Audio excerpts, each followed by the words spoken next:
ఇప్పుడు ఏమి అర్జెంట్ వచ్చేసిందని అతన్ని ఇమీడియట్గా మీరు బయట తీసుకురావాల్సి వచ్చింది.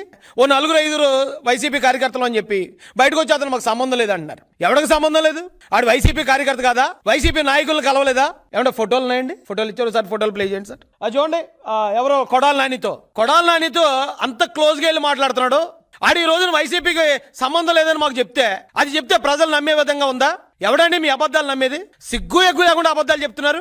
రౌడీల్ని గోండాలని మీరు ఎంకరేజ్ చేస్తారు. రౌడీలకి గోండాలకి డబ్బులు ఇచ్చి ప్రతిపక్ష నాయకుల ఇళ్లలో ఉన్న మహిళలను కూడా, ప్రతిపక్ష పార్టీలో ఉన్న మహిళల్ని దారుణాతి దారుణంగా తిట్టించడానికి ఇలాంటి ప్యాకేజ్ గాళ్ళని మీరు పోషిస్తూ వీళ్ళకి మళ్ళీ మీరు బెయిల్ ఇచ్చి బయటికి తీసుకొస్తూ పైకి మీ డ్రామాలో ఆడు వైసీపీకి సంబంధం లేదంటే మరి ఆవిడ కొడాలి నాని ఏ పార్టీ చెప్పండి? పేర్ని నానితో బావబామర్దులు మాట్లాడుకుంటున్నారు. ఇద్దరు కూడా ఎంతో క్లోజ్ ఫ్రెండ్స్, చిన్నప్పటి నుంచి ఏదో క్లాస్మేట్స్ లాగా మాట్లాడుకుంటున్నారు. ఒక మంత్రితో అంత క్లోజ్ గా వెళ్ళి ఎవడు మాట్లాడగలడు? ఆడు వైసీపీ కాదా? చెప్పడానికి సిగ్గు అనిపిస్తుందా లేదా?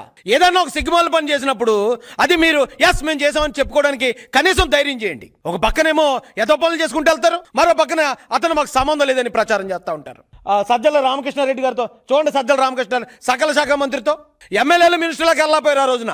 ఈ 420 గాడు, ఈ బూతురాయుడు గాడు ఇటు వెళ్ళి ఎలా కలవగలిగాడండి? అంటే ఎలాంటి టీంని మెయింటైన్ చేస్తారు? ప్రతిపక్ష నాయకుల్ని అటాక్ చేయడానికి, మానసికంగా కృంగదీయడానికి ఇలాంటి పెయిడ్ బ్యాచ్ల్ని, ఇలాంటి గోండాగాల్ని పోషించే వాళ్ళని గోండారాజు అనకపోతే ఏమంటారండి? వీళ్ళు పోషించింది కాకుండా ఇప్పుడు మళ్ళీ వాళ్ళని బయటకు తీసుకురావటం మీరు గమనించారు లేదో? ఇందాక ఫస్ట్ వీడియో చూపించినప్పుడు అతను చెప్పింది ఏంటంటే లీగల్ టీము కేవలం ఈ రాష్ట్రంలో ఇద్దరి కోసం పనిచేసింది.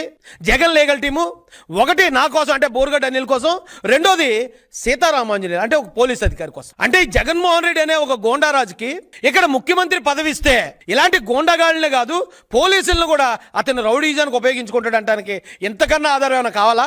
ఆ డైరెక్ట్ గా వచ్చి చెప్తున్నాడు, నేను జగన్మోహన్ రెడ్డి ప్రియ శిష్యుణ్ణి, నాకు అతనే నన్ను పిలిపించాడు అని చెప్తూనే మేము పోలీసులు ఏకమయ్యాం. 2019 నుంచి 24 దాకా ఇలాంటి గోండాగాళ్ళు పోలీసులు ఏకమయ్యి మేము జగన్ కోసం పనిచేసామని క్లియర్ గా టెస్ట్ మోన్ ఇస్తా ఉంటే, ప్రజలందరి ముందు మాట్లాడుతూ ఉంటే ఆడు మావోడు కదని చెప్పి ఆడుతున్న మీ డ్రామాలు నమ్మేది ఎవడో?